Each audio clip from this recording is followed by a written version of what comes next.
You ever look back and realize the red flags weren't even red, they were on fire, waving in your face, and you just thought, must be a little warm in here. Yeah. That's where I'm at. I met her when I was 29, and dumb as a bag of hammers when it came to women. Let's call her Marcy. Marcy had the kind of smile that made waiters forget what table they were heading to. She walked like she owned the ground under her feet. And I was just happy to be holding her purse while she tried on jeans at the mall. We'd been married for 6 years by the time all this started. We weren't perfect, but who the hell is? We had our routines, Sunday morning pancakes, alternating who did the grocery run, arguing over how many throw pillows were too many. Spoiler, the number is 1. But she always made me laugh, and I always thought we had this unspoken bond. Like we were on the same team. Dumb, right? Thing is, it wasn't a sudden shift. There wasn't one moment where I sat up and said, "She's cheating on me." Nah. It was little things, sneaky little changes you don't catch when they're happening. Like one day you realize your dog doesn't bark when the mailman comes anymore, but you can't remember when it stopped. The first thing I noticed? Her phone. Used to be, she'd leave it on the kitchen counter, screen up, pinging every time one of her friends texted some meme or gossip. Then she started keeping it face down. I didn't think much of it. Figured maybe she was just tired of the buzzing, or didn't want flour in it while she was cooking. But then it went from face down to completely gone. Like she'd take it with her just to water the damn plants out front. I made a joke about her being glued to it, and she laughed, a little too hard. Not the, haha I'm amused, laugh. More like the, haha oh crap he's onto me, laugh. I brushed it off, told myself I was being paranoid. Then there was the gym. Marcy was never much of a gym rat. We used to make fun of the muscleheads down at Iron Body who screamed through their reps like they were giving birth to kettlebells. But out of nowhere, she's buying neon workout leggings and talking about protein shakes. Said she wanted to tighten up and feel stronger. Hey, fair enough. I was all for it. Hell, I even bought her some fancy blender for her birthday that year. Vitamix or Nutri Ninja or some overpriced beast like that. But when I asked if she wanted to go together, just once, she looked like I'd offered to poop in her gym bag. Told me she needed her time. That the gym was her sanctuary. Whatever. I figured maybe she just needed space, and I respected that. Then came the cologne. Yeah, cologne. Not perfume, cologne. I came home from work early one Wednesday, and the bedroom smelled like a Macy's fragrance counter. Musky, spicy, not anything she'd wear. Not anything I wore either. I sniffed myself to make sure. Thought maybe I was going crazy. I asked her about it, and she said it must have been a tester strip she sprayed at the mall and left in her purse. I checked the trash, and yeah, there was a crumpled one in there. Okay. Reasonable. But the scent? It was fresh. Not been in a purse all day. Fresh. Just walked out of here 5 minutes ago. Fresh. That nagging itch crept into my brain, but I slapped it away. What else was I gonna do? Accuse her of hiding men under the bed like some teenage sitcom? Then there were the girls' nights. She started having more of those. Used to be once a month, maybe. Now it was every Friday like clockwork. And the friends she named? I knew a few of them. Good gals. But I ran into one of them, Jess, at the hardware store during one of those supposed girls' nights, and she looked real confused when I asked how the drinks were going. Oh, I couldn't make it tonight, she said, fiddling with the car keys in her hand. Marcy didn't tell you? Nope, I said, smiling like a jackass. She probably forgot. Anyway, I gotta run. Tell her I said hi. That was the first time my gut really spoke up. Not a whisper this time, a damn siren. But I still wasn't ready to listen. Denial's a hell of a drug, and I was overdosing on it like a champ. I started doing what every fool in love does, trying to find reasons for things that didn't make sense. Maybe Jess was supposed to come, and bailed last minute. Maybe the cologne was some weird air freshener. Maybe Marcy just wanted her privacy with her phone because she was planning a surprise for me. Anniversary was coming up. Maybe she was booking us a trip to Nashville or something. I even had this wild thought: maybe I was the problem. Maybe I'd gotten so stuck in my own routines, work, TV, mowing the lawn, that I'd stopped being interesting. Marcy was adventurous. She liked concerts, dancing, trying new restaurants. I was getting comfortable, and maybe she wasn't. So I started thinking, maybe I'm the one being shady. Which brings me to the part where I damn near convinced myself I was cheating. Not physically. I ain't never touched another woman since we said, I do. But emotionally? I started having these little thoughts. Daydreams about a woman at work, Julie, who always asked me how my weekend was and actually listened to the answer. She made me laugh. Nothing ever happened, but I found myself looking forward to seeing her, hearing her voice. And that messed with me. I thought, if I'm thinking like this, maybe Marcy is too. Maybe we were both just drifting. Nothing sinister, just life doing what life does. Not every weird scent means a secret lover, right? So I sat Marcy down one night with a glass of wine and told her I'd been feeling distant. I told her I wanted to reconnect, maybe take a weekend trip, do something spontaneous. She nodded, smiled, kissed me on the cheek. You worry too much, she said. We're fine. And for a while, I believed her. I believed her so hard, I stopped asking questions. But let me tell you something, folks. Questions don't go away. They just wait. Things between me and Marcy got quiet. Not cold, not angry, just the kind of quiet where you can hear your own thoughts too clearly. After our little talk, she got sweeter for a while. Back to how she used to be. Holding my hand during shows, laughing at my old jokes again, even started sleeping in my t-shirts like when we were first married. It felt like things were settling again. Like maybe we were just going through one of those weird marriage ruts everyone warns you about. I wanted to believe that. So I did. For a couple weeks, life felt almost good again. She made me breakfast once or twice. We went out for dinner on a whim. She brought home one of those fancy cinnamon candles I like that she usually says give her a headache. I remember sitting on the porch one night, her next to me, glass of wine in her hand, and I thought, see? You just overthought it. She's fine. We're fine. That peace didn't last long. She started pulling away again, slowly. Nothing big, just little shifts in how she answered me. I'd ask who she was meeting for lunch, and she'd say, just some folks from the office. I'd ask what time she'd be back from her workout, and I'd get, late, or, depends. Not angry, not annoyed. Just vague. One night she came home around 1 in the morning. I was half awake on the couch when I heard the door. She came in looking done up, like she'd been to a party, not a gym.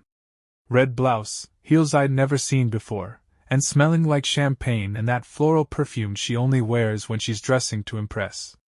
She looked surprised to see me awake. Said she lost track of time. Said she and the girls hit a new place across town. Rattled off a couple names. I nodded and said all right. That was it.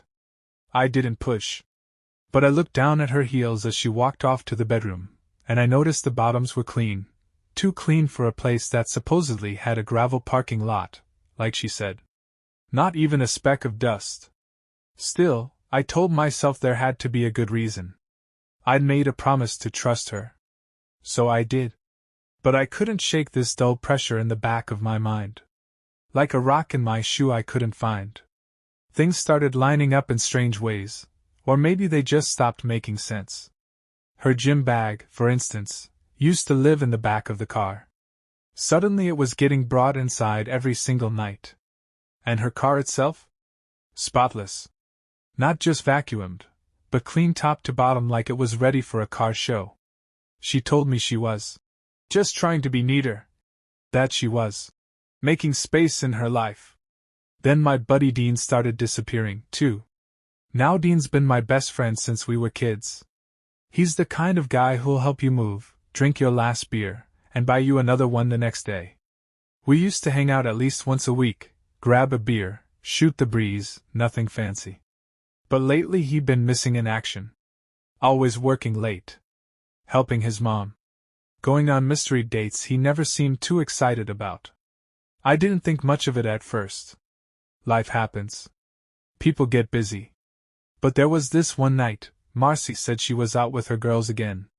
So I went to grab some takeout and ran into Jess, one of the friends Marcy always name-dropped. I asked her, just making conversation, how the get-together was going. She blinked, like I'd asked her to do long division. "Oh, I didn't go," she said. "I had to stay home with my niece tonight." "Marcy didn't tell you?" I shook my head. "Nah, must have slipped her mind." Jess smiled awkwardly, said something about being in a rush, and took off. I drove home with that bag of burgers sitting hot in my lap, and for the first time, I didn't feel like eating. I didn't feel like talking. I just sat there, engine running in the driveway, staring through the windshield like maybe the answers were floating in the air if I just waited long enough. That night, I lay in bed beside Marcy and listened to her breathe, steady and quiet like nothing was wrong. I stared at the ceiling and thought about how a person can seem so close, but feel miles away. The next morning, she was cheerful. Made eggs, played music while she got ready. Said she was thinking about getting her hair done, maybe something different. She asked if I thought she'd look good with bangs. I said sure and smiled, but my stomach turned. She was acting like we were newlyweds again. But it felt off. Like a coat that fit too well. Like someone had studied how to be a loving wife and was playing the part a little too perfectly. Still, I wanted to believe the best. And if I was being honest, I'd started to doubt myself. I'd been thinking a lot about this woman I work with, Julie. Not in any real way. She's just kind. Always remembers things I've said, always listens. There was one day she touched my arm when she laughed at something I said, and it stayed with me way longer than it should have. I hadn't done anything wrong, but I'd started wondering, if I'm having these thoughts, maybe Marcy is, too. So I convinced myself maybe we were both just out of sync. That I was being unfair. That it was me, not her. I even told myself maybe Dean just needed space. Maybe he was really seeing someone. Maybe they were both just living life and I was stuck imagining stories because I was bored or insecure or whatever else people blame when their brain starts spinning out of control. So I told myself to back off. And for a short while I did. But sometimes the truth has a way of slipping in through the cracks. Even when you try to keep the door locked. And it was about to come in, quiet and steady. Whether I was ready or not. Things didn't blow up. Not yet. But the little cracks in the foundation started getting wider, like something was shifting underneath, just waiting to split open. I'd backed off like I promised myself. Tried to focus on other things, yard work, catching up on stuff around the house, even joined a buddy's bowling league to keep my mind from chewing on itself. Marcy seemed happier with me not asking questions, too. She moved easier through the house, humming again, like someone who had room to breathe. But I noticed more little things. Her phone, for instance. She used to leave it on the nightstand when she showered. Now it came with her, tucked under a towel like it needed protection. One time, she was in the kitchen when it buzzed, and I just glanced at it out of reflex. She snatched it up so fast you'd think I tried to steal it. "Private message from work," she said, locking the screen. Another time, I went to grab her gym bag to toss it in the trunk for her while she finished putting her shoes on. She ran out of the house like I'd lit a fire in the kitchen. "Oh, I've got it. I packed it all weird this time," she said, grabbing it from my hands before I even had it lifted. Nothing dramatic. But too quick. Too guarded. Meanwhile, Dean was still scarce. Every time I tried to meet up, something came up. I stopped asking after a while. Figured maybe he was going through something personal and didn't want to talk about it. We'd been tight for years, but sometimes folks go through stuff they don't know how to share. I gave him the space. But here's the thing about giving folks space, you start to see how empty it feels when someone ain't standing where they used to. Then came the birthday weekend I mentioned. I'd rented us a quiet little spot out near Lake Winfield, place we'd been before, just the two of us. I planned the whole thing: music, food, firewood stacked for a bonfire. She smiled when I told her. Hugged me, kissed me, told me I was the best. Then she bailed the night before. Said something came up at work, emergency audit, or something. She'd have to stay close to her laptop all weekend. Promised we'd go the next one. Hugged me goodbye like I was heading off to war, said she'd miss me. I drove up alone, thinking maybe a weekend in the woods would clear my head. It didn't. I sat by that lake with a line in the water and too many thoughts in my head. The air was clean, the beer was cold, but something felt heavy. Like something was pulling behind the scenes in my life, and I couldn't get a grip on it. When I got back home, everything looked spotless. She greeted me with a smile and asked if I had a good time. Told me she'd caught up on sleep and organized the closet. I nodded, set my bag down, and tried to match her energy. But I couldn't shake this feeling that I'd just walked back into a stage set, not a home. And there was one detail that wouldn't leave me alone. Dean's truck. He's got this old blues Chevy, runs louder than a chainsaw in a metal shed. On Tuesday morning, I stopped by the grocery store early. He was parked 2 spots down.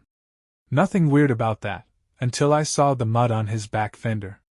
A thick, dry streak of red dirt just like the kind up by the lake. Same color, same texture. He didn't see me. He was inside, grabbing Gatorade and headache pills. I just stood there for a minute, looking at the dirt on his truck. The same kind of dirt I'd driven through 3 days earlier. The kind you don't find in town. Now, it wasn't proof of anything. Not on its own. But it stuck with me. Later that week, I asked Marcy how work was over the weekend. She gave me a detailed answer. A little too detailed. Names of people, specific files, server issues, that caused her to log things twice. She never used to explain herself like that. Then, out of nowhere, she said, "I wish we could have gone to the lake. You know, I really miss being out there with you." I didn't say a word. Just looked at her, nodded, and told her we'd make it happen soon. That night, I laid in bed, staring at the ceiling fan, listening to the rhythm of it turning, slow and steady. And I made a decision. No more guessing. No more wondering. If something was going on, I was going to find it. Not for revenge. Not even for answers. Just for peace. I started small. Borrowed an old phone from my cousin, one of those prepaid ones you grab at a gas station. Set up a second number. I didn't tell anyone. Kept it hidden out in the garage, behind my old toolbox. I wasn't ready to blow up my life just yet, but I needed to start pulling threads. And I started paying attention more carefully. Real careful. What time she left. What she wore. What she said she was doing. And I watched patterns. When she canceled plans. When Dean disappeared. When her phone was suddenly dead, or on silent for hours at a time. There was a rhythm to it. Almost like a routine. One night, she said she was staying late at work for a meeting. I drove past her office around 7:30. No lights. No cars in the lot. Just darkness and a closed door. I didn't confront her.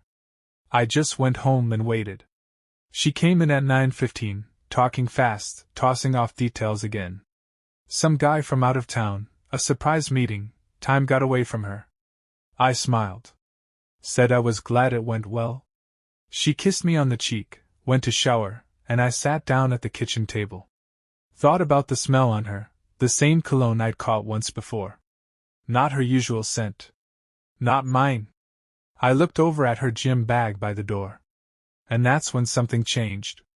That quiet part of me, the one that still wanted to believe she was just tired, just distant, just stressed, finally sat down and let the other part take over.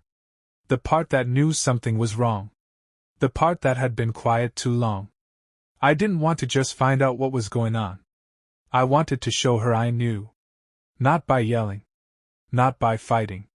But by watching, waiting, and catching the whole thing unfold, on my terms.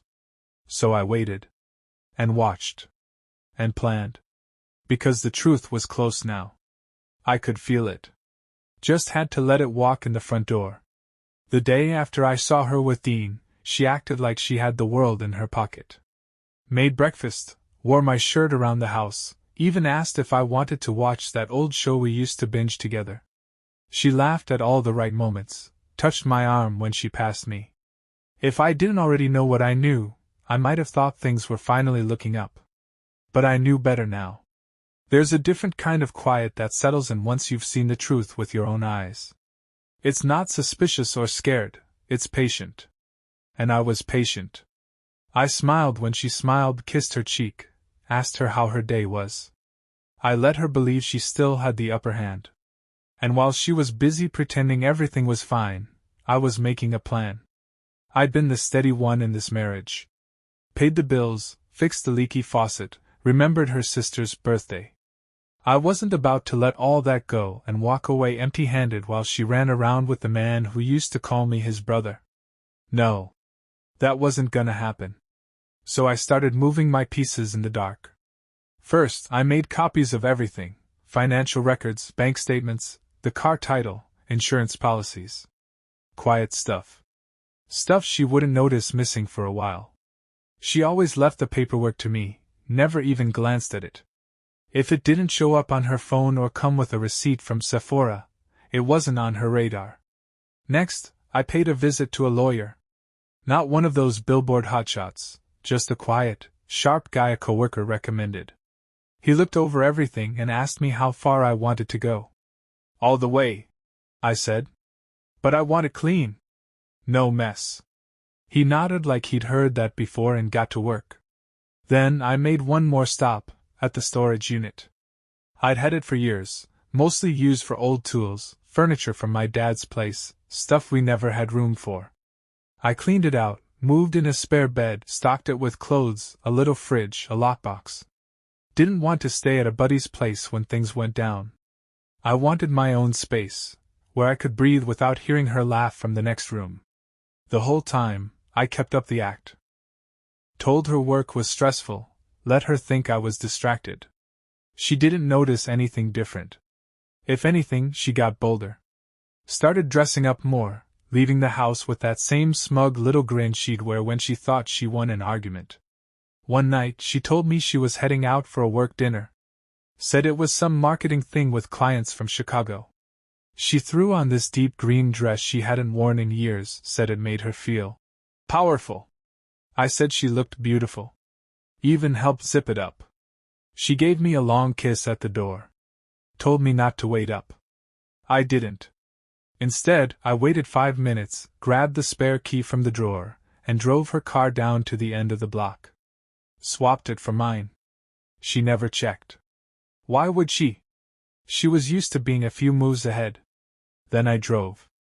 Not to the restaurant she mentioned, already knew that was a lie, but to a quiet lot I knew well. A little corner of town with no cameras, no streetlights. I parked behind the strip mall, turned off the engine, and waited. Sure enough, Dean's truck pulled in 20 minutes later. She was with him. Same dress. Same smile. They didn't even hesitate this time. No sneaking glances. No checking over their shoulders. They walked together like it was normal, like it was theirs. Like they'd earned it. I didn't move. Just sat there. Took a picture with my phone, watched them disappear into that dingy hotel for the second time in 2 weeks. That was the final piece I needed. The next morning, I laid the paperwork on the kitchen table. Divorce papers. Neat. Clean. Tucked under her coffee mug, right where she'd find it. She came downstairs still half asleep, hair a mess, humming some song I didn't recognize. When she saw the envelope, she blinked at it like it didn't make sense. What's this? Read it. She sat. Opened it. Scanned it once, twice. Looked up at me, mouth slightly open. You're serious? I nodded. I've been serious for a while. You're the one who didn't notice. She started in with the usual noise. We can talk about this. I didn't mean to hurt you. You don't know the whole story. That sort of thing. I didn't flinch. I know enough, I said. I know you weren't with clients last night. I know you weren't with Jess the other weekend. I know Dean's been parking in hotel lots like he doesn't owe me more than a text. She opened her mouth again, but I stood up, slow and steady. I'm not here to fight. I'm not even mad. I just want out. And I want what's mine. That's all. She sat there, stunned, like she never thought I'd be the one to pull the plug. Like she believed she could keep balancing this lie forever. I left her sitting at that table, surrounded by the quiet hum of the fridge and the weight of her own choices. I walked out without a word, drove to the storage unit, cracked a beer, and sat on the little fold-out bed I'd set up days earlier. And for the first time in months, maybe years, I breathed like a man who finally had air in his lungs.